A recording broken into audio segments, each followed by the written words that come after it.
à toutes et à tous ma team Kiffer, j'espère que vous allez bien. Pour cette nouvelle vidéo, on se retrouve pour la présentation complète de la troisième étape du Tour d'Italie 2024, Giro d'Italia 2024. Première étape dédiée aux sprinters, ça va changer un petit peu. Étape classée 2 étoiles sur 5, dénivelé positif de 750 mètres, 166 km au programme. C'est très roulant et on devrait peut-être avoir une échappée matinale avec 3-4 coureurs maximum. Certainement des petites équipes italiennes ou des équipes invitées qui vont monter le maillot. Peu de probabilité, on va se le dire, d'aller au bout. Cette étape aura un départ donné dans la ville de Novara pour une arrivée à Fossano.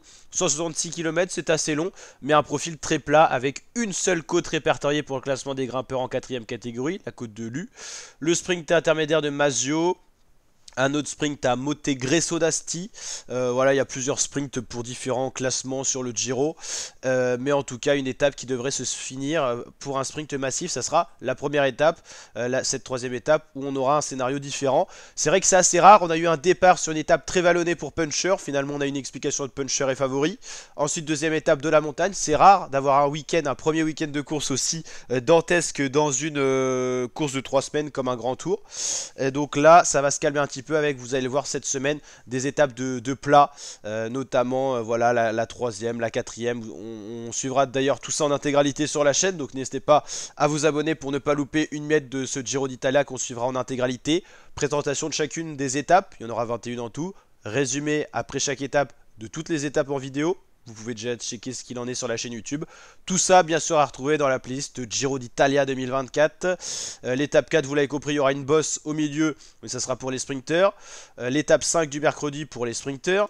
L'étape 6 du jeudi, un peu plus vallonnée, peut-être pour des baroudeurs, mais ça devrait être un sprint. Étape 7, ça sera le premier contre-la-montre, qui sera un premier test pour les favoris. 40 km, c'est assez important. Étape 8, ça sera de la montagne. Et l'étape 9 qui sera dimanche, ça sera à nouveau un sprint. Ça sera un Giro assez roulant, pas si montagneux que ça. Je crois qu'il n'y aura que 6-7 arrivées au sommet, on en a déjà fait une, donc plus que 6. On a déjà vu des Giros plus montagneux, donc il y aura de belles opportunités pour les sprinteurs de s'exprimer. Peut-être moins pour les baroudeurs sur un profil comme celui-ci. On avait dit qu'on reviendrait sur les classements tout simplement lors de l'étape 2 du Giro, parce que dans le résumé on l'avait fait tellement rapidement que les sites n'étaient pas mis à jour.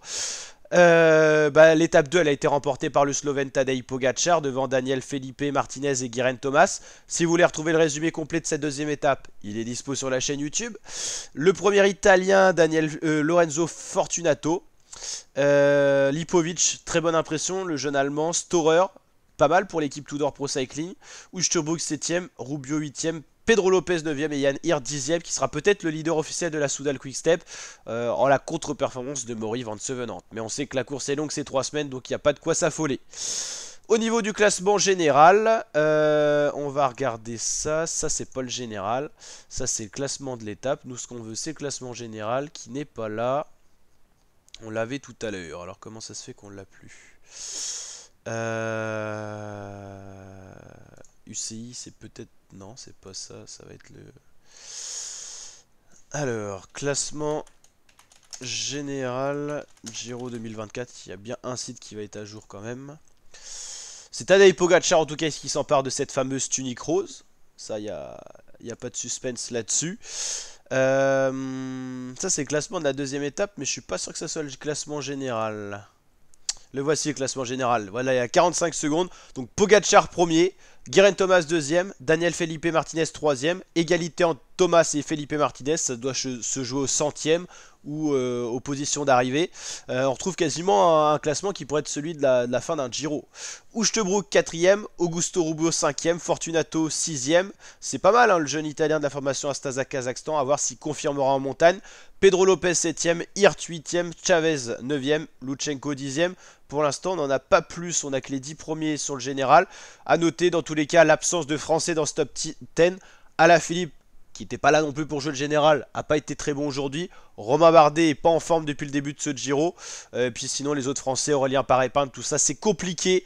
On le sait maintenant, on a très peu de coureurs de grand tour dans les Français.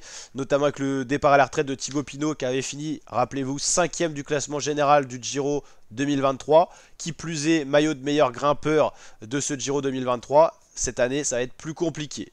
Ah bon, on peut mettre afficher uniquement les Français. Bon, on va pas en voir beaucoup parce que il n'y a que le top 10 de chargés et il n'y a pas de Français dans le top 10. Donc voilà, on retrouvera bien sûr tous les autres classements un peu plus tard. Bien sûr. Ah là, on a des classements qui sont... Ouais, il n'y a que le top 10 à chaque fois. Ok, ok. Donc voilà la team, n'hésitez pas à liker si ça vous a plu, vous abonner, activer la cloche. Ciao l'équipe, et on se retrouve tous les jours pour le Tour d'Italie.